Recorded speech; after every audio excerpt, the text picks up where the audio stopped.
Kalau misalnya kamu membaca hadis yang seperti ini, apakah kamu akan menyimpannya di rumah atau kamu lempar ke tong sampah? Aku lempar ke tong sampah, itu nggak betul. Betul kata saya kan. Jadi jangan kau bilang Edis TV fitnah. Ih, aku gereng kali sama abang aku. Yang mana? Miss Nara, begini, supaya saya bisa mengkoreksi siapa tahu saya salah, coba yang mana? Rasulullah itu bisa kekuatannya bisa 40 atau 30 laki-laki dengan menggilir semua para istri. Itu tidak betul, Bang. Tidak betul. Baik, saya tunjukkan. Jadi orang-orang muslim itu sering mengatakan saya memfitnah ajaran agama Islam, padahal di dalam ajaran saya itu tidak boleh. Apa kata Tuhan Yesus saya? Jangan engkau bersaksi dusta tentang sesamamu. Perhatikan, saya akan tunjukkan ya. Saya balikan dulu kamera saya. Baik. Oke ya. Nih. Di dalam Sahih Bukhari nomor 260 ya. Perhatikan. Mengenai kekuatan Rasulullah yang diberi kekuatan seksual setara 30 pria. Ini hadisnya. Silahkan bawa seorang ulama yang paling pinter untuk membantah saya. Ya, Sahih Bukhari 260. Telah menceritakan kepada kami Muhammad bin Bashar. Berkata telah menceritakan kepada kami Mu'adz bin Hisham. Berkata telah menceritakan kepada bapakku dari Qatadah. Berkata bla bla bla dari Anas. Dan seterusnya adalah Nabi Shallallahu Alaihi Wasallam mendatangi istrinya pada waktu yang sama di malam hari atau siang hari. Saat itu jumlah istri beliau. Stop dulu, stop. Abang, apa tadi ya? Di waktu yang sama. Di waktu yang sama itu bagaimana? Jam 1 itu sama. Sementara jam 1 perlu ada jam 2. Baik. Yang dimaksud di waktu yang sama, yaitu di waktu malam hari atau siang hari. Misalnya begini. Di siang hari, dia bisa menggilir istri-istrinya yang sebelah situ. Atau di malam hari, dia gilir istri-istrinya yang sebelah itu. Saat itu jumlah istri beliau 11 orang. Aku berkata kepada Anas bin Malik, apakah beliau mampu? Sanggup Muhammad bisa dia sampai 11 kali? Sanggup dia menggilir istri-istrinya? Stop, Bang. Ini semua, ini hanya macam-macam. Itu tidak ada tertulis di Al-Quran lah, Bang. Tidak ada di ajaran, cuma hanya cerita-cerita aja. Sebentar, kita selesaikan dulu ya. Apakah beliau mampu? Jawabnya, beliau diberikan kekuatan setara 30 laki-laki. Berkata saat dari Qatadah bahwa Anas radhiyallahu anhu menerangkan kepada mereka bahwa jumlah istri-istri beliau saat itu 9 orang. Jadi seandainya istri Muhammad 30, dia akan kuat menggilir ke 30-nya itu. Tidak, Bang, itu tidak betul, Bang. Baik, saya balik dulu kamera saya. Sebentar.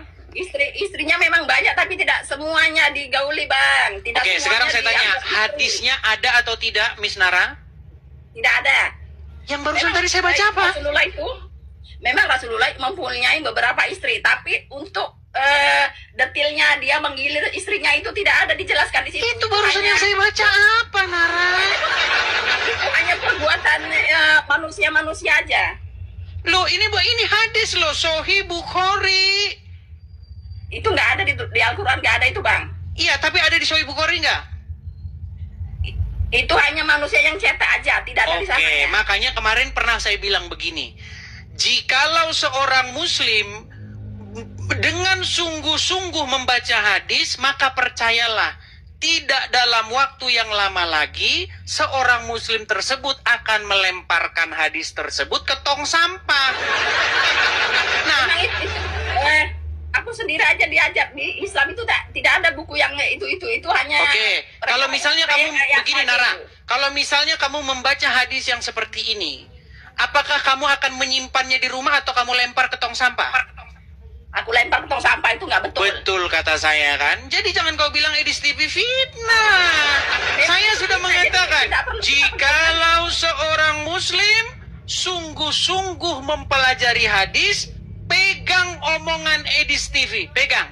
Tidak dalam waktu yang lama lagi orang tersebut akan telepon tukang loak. Buat apa bang telepon tukang loak? Buat nelpon, bro, tolong kemari angkut ini buku untuk bungkus pecel. Gimana?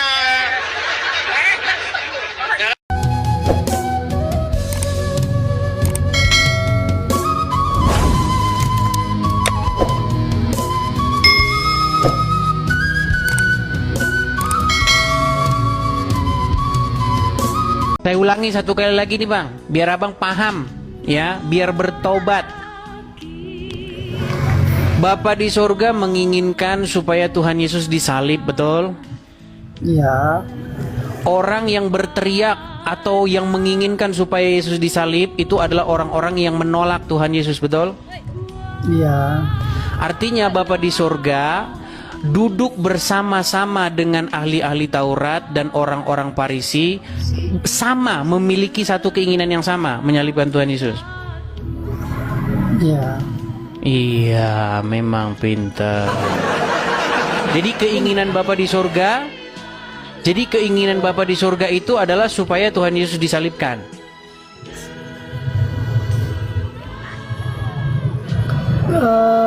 Bagaimana ya bang? Kalau hanya saya mengatakan iya itu ya ibaratnya iya atau tidak. Saya boleh menanggapi.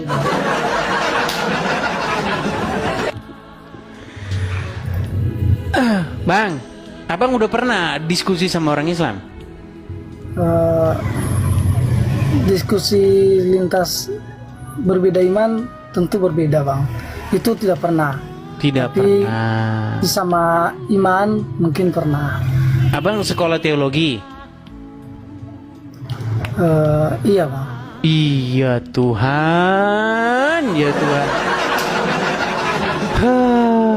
Bang Edi, saya tanggapi sebentar.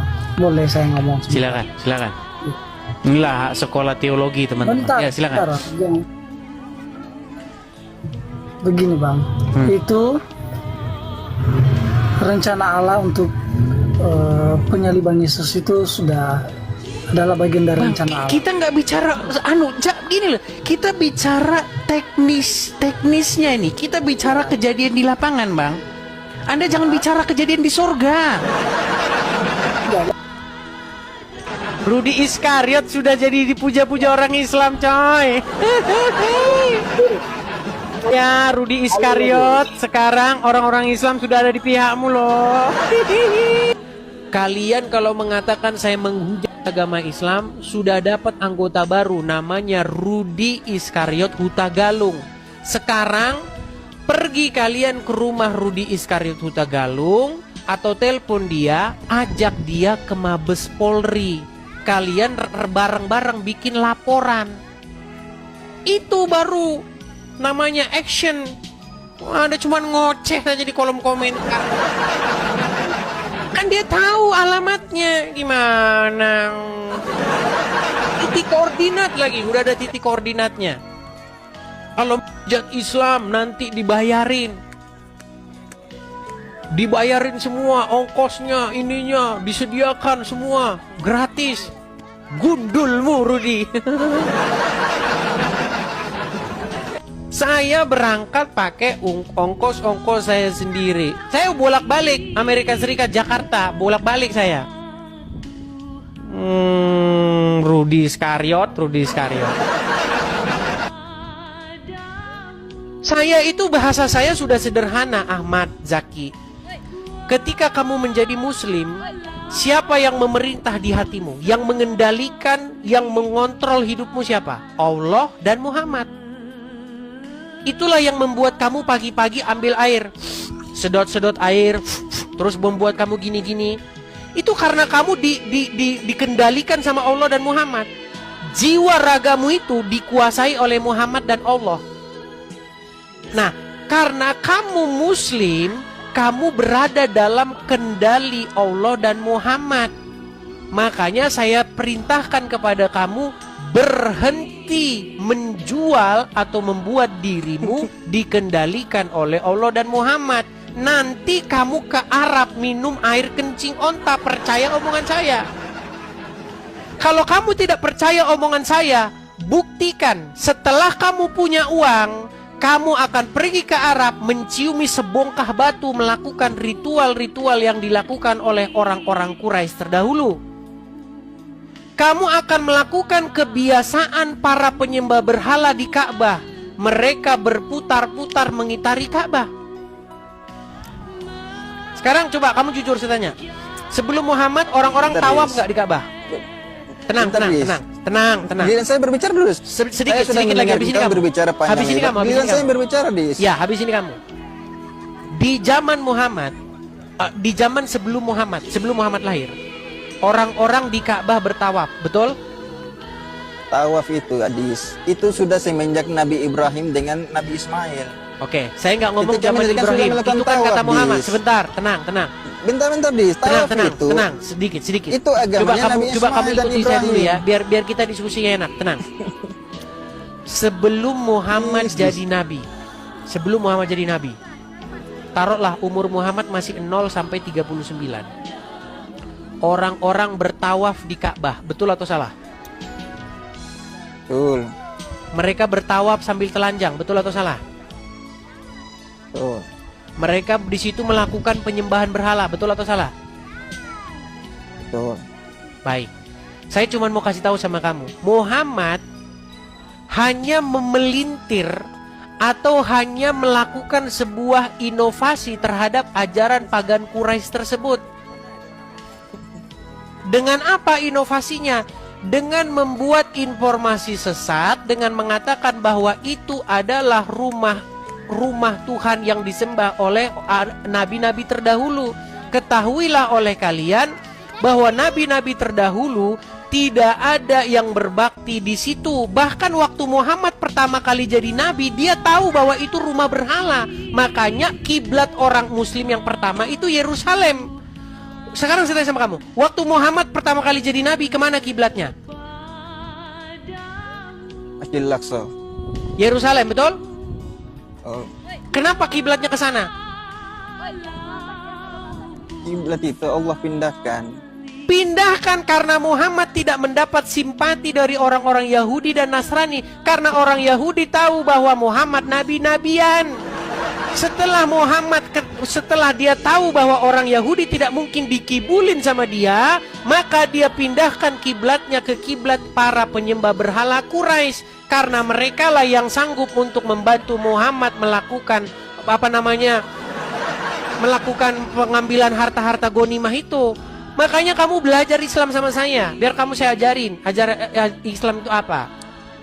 Islam itu adalah sebuah agama dari Arab, yaitu agama-agama orang-orang Quraisy yang melakukan penyembahan berhala di Ka'bah. Hanya saja dipelintir oleh mereka, dipoles oleh mereka, dibumbuin ajaran-ajaran yang terdahulu.